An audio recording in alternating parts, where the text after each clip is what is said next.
জন্য আমাদের সঙ্গে আজকে যুক্ত রয়েছেন বিএনপি চেয়ারপারসনের উপদেষ্টা সাবেক ছাত্র নেতা হাবিবুর রহমান হাবিব। হাবিবুর রহমান হাবিব, আপনাকে স্বাগত জানাচ্ছি এবং একই সঙ্গে ঈদ মোবারক। ঈদ মোবারক।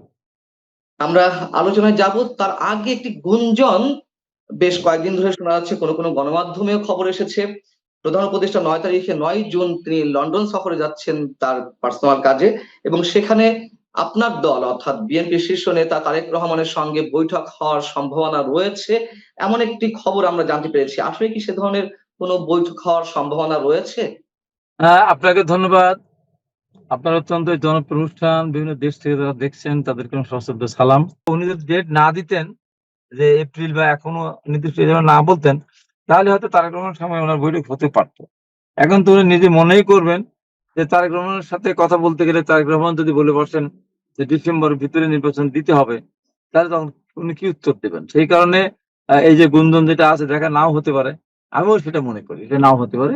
কিন্তু উনি যদি মনে করেন দৃঢ়তা নিয়ে স্বচ্ছতা নিয়ে যে ঠিক আছে ডিসেম্বরে, আমি বলেছি এপ্রিল 23টি দল এখন চাচ্ছে ডিসেম্বরের মধ্যে, তো ঠিক আছে তার কথা বলি, আমি সমস্যা কি আছে?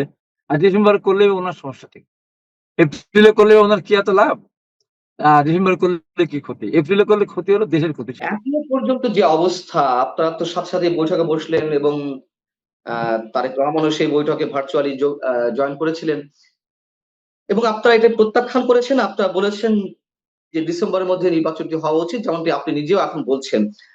আপনার কি মনে হয় এটি প্রধান উপদেষ্টা বিশেষ কোনো লক্ষ্যকে সামনে রেখে, বিশেষ কোনো উদ্দেশ্যকে সামনে রেখেই আসলে এপ্রিলে কথা বললেন, নয়তো এতগুলো রাজনৈতিক দলের সঙ্গে কারোর সঙ্গে তিনি আলোচনা করলেন না, তিনি তার মতো ঘোষণা করে দিলেন এবং বরাবরই যা বলে আসছিলেন যে ডিসেম্বর থেকে জুনের মধ্যে নির্বাচন, সেখানে দেখলাম যে জামায়াতে ইসলামী যখন বললো যে এপ্রিলের মধ্যে হতে পারে, গত কয়েকদিন ধরে তারা আমার একটি বক্তব্য দিচ্ছিল, ঠিক সেই হিসেবেই তারা আমরা প্রধান উপদেষ্টা বক্তব্যটি পেলাম।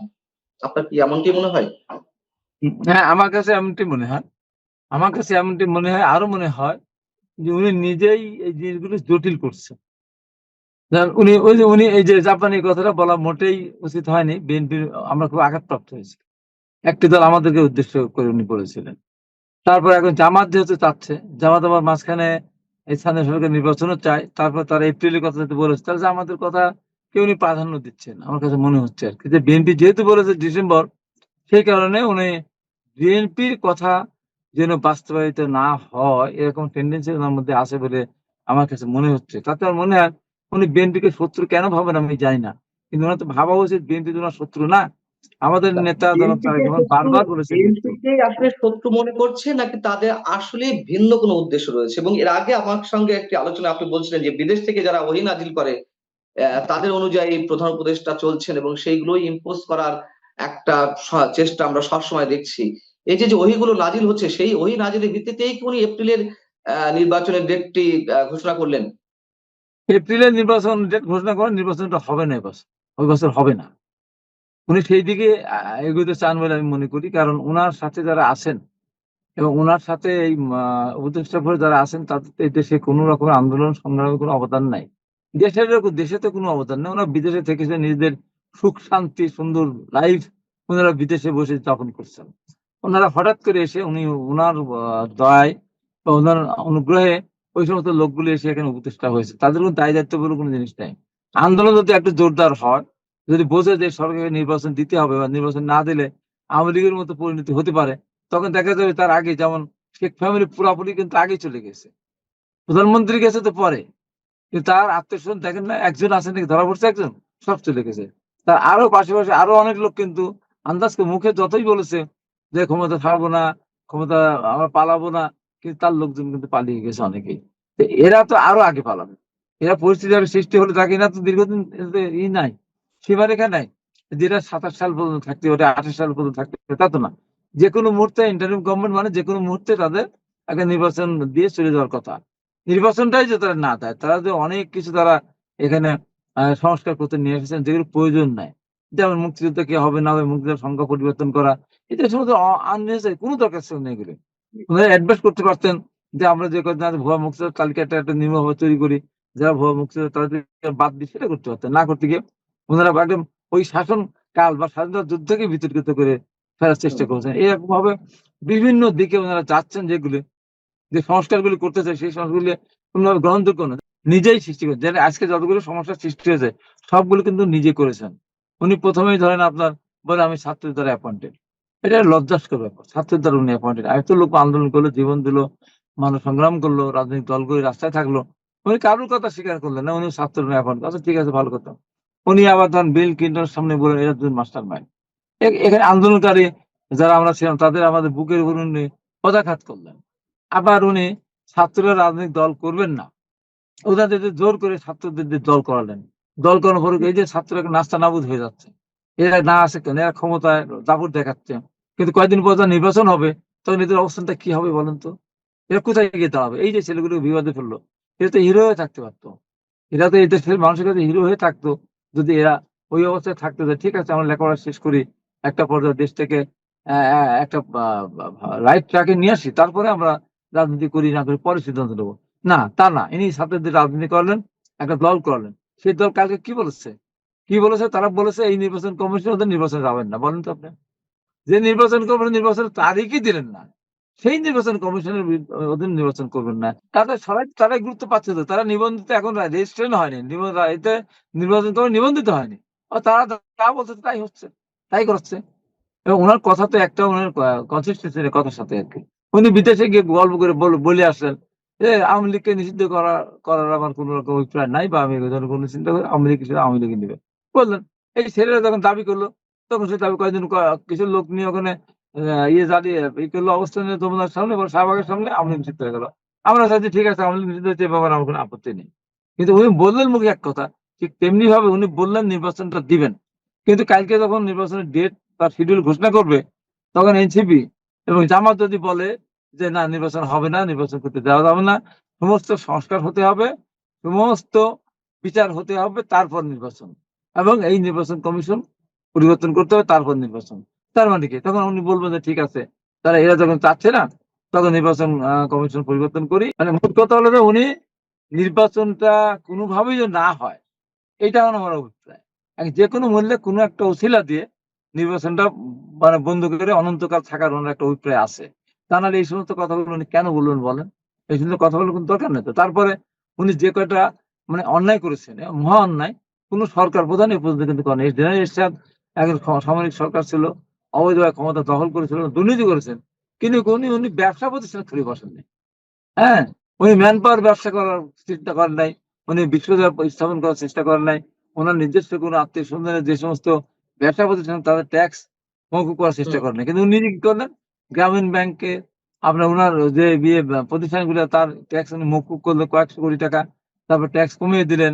এবং উনি গ্রামীণ বিশ্ববিদ্যালয় করতে যাচ্ছেন, উনি ম্যান পাওয়ার ব্যবসা করতে যাচ্ছেন, জাপানের লোক যাবে তার কোম্পানির মাধ্যমে যাবে, ম্যান পাওয়ার উনি লাইসেন্স নিতে যাচ্ছেন, উনি গ্রামীণ ইউনিভার্সিটি, আপনার গ্রামীণ মেডিকেল। ইউনিভার্সিটি করলেন।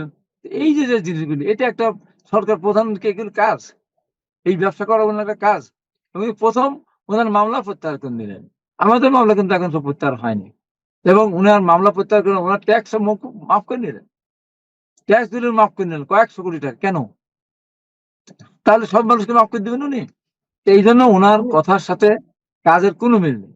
এখন উনি আমি একটা নোবেল গুরুতর পেয়েছিলেন। গুরুতর বিষয় প্রশ্ন করতে চাই আপনার কাছে। উনি মানে প্রধান উপদেষ্টা তার ভাষণে বলেছেন যে বন্দর বিদেশিদের মাধ্যমে পরিচালনার বিষয়ে যারা বিরোধিতা করছে তাদেরকে প্রতিহত করুন, এবং করিডর ইস্যুটাও একটা গুজব ছড়ানো হচ্ছে। এখন করিডর ইস্যুতেও সেনাবাহিনীর পক্ষ থেকে সেনা প্রধান নিজে কথা বলেছেন, বন্দর ইস্যুতে কথা বলেছেন, আপনারা বলেছেন যে নির্বাচিত সরকার ছাড়া এগুলো কেউ করতে পারবে না, এবং আপনারা তো বন্দর করিডর ইস্যুতে একেবারে বিরুদ্ধ অবস্থান নিয়েছেন দেশের স্বার্থে, আপনারা যেটি বলছেন এবং আমরা দেখতে পাচ্ছি। এবং একই সঙ্গে আপনার দলের শ্রমিক সংগঠন শ্রমিক দল চট্টগ্রাম বন্দরে অলরেডি তারা কর্মসূচি পালন করে আসছে, পালন করছে, এবং আগামী কয়েকদিনের মধ্যে বড় কর্মসূচিতে যাবে বলে আমরা যেটা শুনেছি। তার এই মন্তব্য কাদের প্রতি, আপনাদের এবং সেনা প্রধানের প্রতি স্পষ্টভাবে সেনাবাহিনীর বিরুদ্ধে, মানে প্রতিহত ঘোষণা দিলেন কেন, মানে আপনার কি মনে হয়? না, এটা তো উনি খুব ঔদ্ধত্যপূর্ণ কথা বলেছেন। উনি বিদেশিদের কাছে চট্টগ্রাম বন্দর হ্যান্ডেল করার দায়িত্ব দিবেন, আর সেটার বিরোধিতা করে তাদের বিরুদ্ধে উনি কি বলেছেন? প্রতিহত করতে হবে যথোপযুক্ত তাদেরকে। মানে প্রতিরোধ করতে বলেছেন। এটা উনি বলতে পারেন না? শ্রীরাম বন্দর কি উনি একা, নিজের সম্পদ এটা? আমরা কোনোভাবেই, আমরা 53 বছর পর, আমরা আগে এটা লুজিং কনসার্ন ছিল, এখানে লস হতো, লোকসান হতো, এখন তো লোকসান হয় না, এখন লাভ হয়। এখন আমাদের দেশে যারা টেকনিশিয়ান যারা আছেন, কর্মকর্তা যারা আছেন, তারা এখন যথেষ্ট বিমানবন্দর এই সমুদ্র বন্দর চিরাং পোর্ট চালু রাখার জন্য বা পরিষ্কার ভাবে সুন্দর হ্যান্ডলিং করার জন্য যথেষ্ট। তারা এখন কেন আমরা বিদেশি কাজ দেবো বলেন তো? এবং বিদেশিদের কাছে দেওয়ার বিরোধিতা করলে তাদেরকে প্রতিরোধ করতে পারবেন, এটা উনি বলতে পারেন না, তো কোনোভাবেই পারেন না। তাহলে উনি যেটা বললেন মানবিক করিডোর, তারপর বললেন মানবিক কি চ্যানেল বললেন একটা পাইপলাইন, কিসের চ্যানেল মানবিক পাইপলাইন, কিসের মানবিক, উনি কি দিতে পারেন এটা? আমরা বলেছি যে আমরা নির্বাচিত হওয়ার পরেও আমরা বলবো, বিএনপি যদি আল্লাহ রহমতে নির্বাচিত হয়, তাহলে আমরা কোনোভাবেই আমরা মানবিক করিডোর বলেন আর মানবিক ওই যে পাইপলাইন বলেন, আমরা এগুলি দেবো না। কারণ মিয়ানমারে যথেষ্ট বিমানবন্দর আছে, মিয়ানমারে যথেষ্ট সমুদ্র বন্দর আছে। অন্যান্য চ্যানেল তো ও রয়েছে, শালা অন্যান্য যেখানে দিকে সেখানে না রয়েছে। হবে, সেখান থেকে যাবে, আমার এখান থেকে যাবে কেন? আমার এখান দিয়ে যাওয়া লাগবে কেন? আমরা এটা কোনোভাবেই দেবো না। আর আমরা এই যে পোর্টের কথা যেটা বললেন, আমি তীব্র প্রতিবাদ জানাচ্ছি এবং ওনার মনে হয় যে এটা প্রত্যাহার করা উচিত। কারণ আমরা কিন্তু কোনোভাবেই আমরা বিদেশিদের কাছে আমাদের বন্দর নিয়ন্ত্রণ তুলে দিতে পারি না। কেন দেবো আমরা বলেন? এগুলি কি উনার একার জিনিস? উনি, আমার মনে হচ্ছে যে উনি বিদেশি প্রেসক্রিপশনে চলছেন, বিদেশিদের সন্তুষ্ট করার জন্য। উনি যে সারা জীবন দেশের মানুষকে সন্তুষ্ট করেন নাই, সারা জীবন বিদেশি সন্তুষ্ট করার জন্য বিদেশি অর্জন করেছেন, এই দেশ থেকে তো উনি অর্জন করেননি উনি। এবং উনি এই যে দেশে এত সাইক্লোন হয়েছে, দুর্যোগ হয়েছে, আইলা হয়েছে, উনি তো আমরা দেখেছেন যেমন ব্যাংকের পক্ষ থেকে বা ওনার পক্ষ থেকে 10 কোটি 20 কোটি টাকা অনুদান দিয়েছে। এই যে এইসব অসহায় মানুষের পাশে দেখেছেন কোনদিন?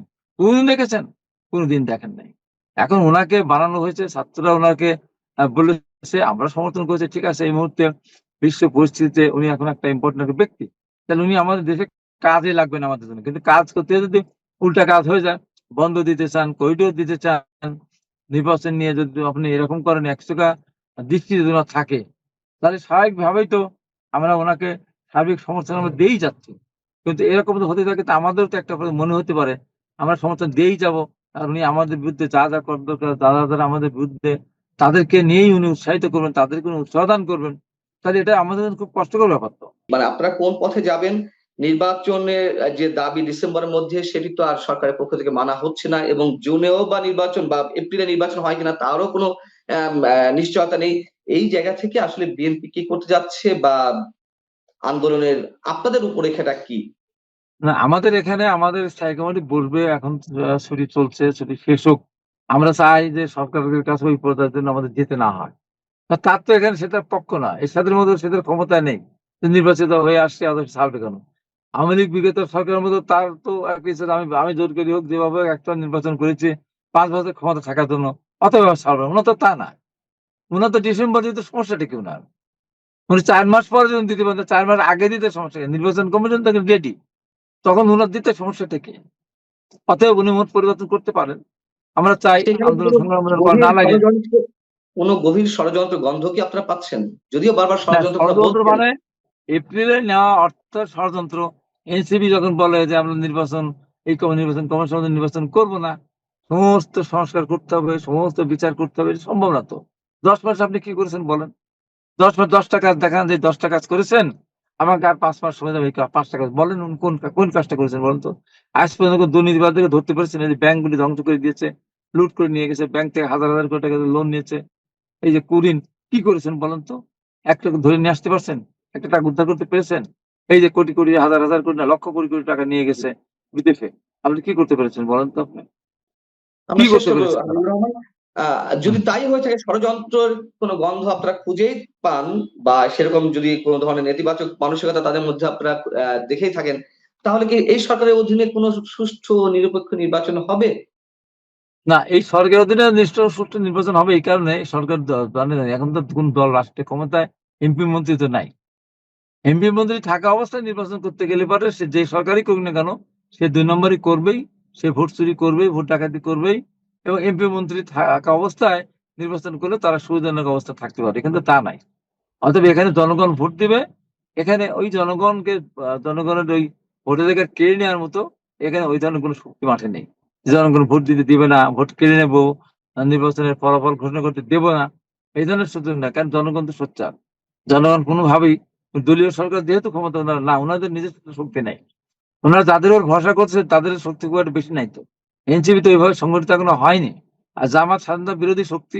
এদেশের মানুষ জামাতকে কোনোদিনও আর রাষ্ট্রীয় ক্ষমতা আসতে দিবে না, এবং ইতিমধ্যে যে মিথ্যাচারে তার লিপ্ত হয়েছে, সে কারণে আমি মনে হয় যে, এবং এই সরকার জামাতকে বেশি প্রাধান্য দিচ্ছে, দেওয়ার কারণে আমি বলবো জামাতকে সমর্থন করে সরকার যদি মনে করে জামাতের উপর ভরসা করে যে এদেশে নির্বাচন দিবে না, বা আমরা যে যেভাবে চাবো সেভাবে চলবে, তাহলে সরকারের বড় ভুল করবেন, এবং সেই ভুলের কারণে সরকারকে কিন্তু খেসারত দিতে হবে। ওই জন্য আমাদের জনগণের সমর্থন নিয়ে জনগণ যা চায় আমরা তাই করবো। কি ধরনের খেসারত দিতে হতে পারে? আপনি যদি একটা লাইনে বলেন আমরা শেষ করবো। কি ধরনের এক লাইনে খেসারত বলে দেওয়া হতে পারে? আওয়ামী লীগ কিন্তু যদি 24 সালে যদি সব দলকে নিয়ে নির্বাচন করতো, তাহলে পালাতে হতো না, হয়তো বিরোধী দলে থাকতো। হুম, হুম।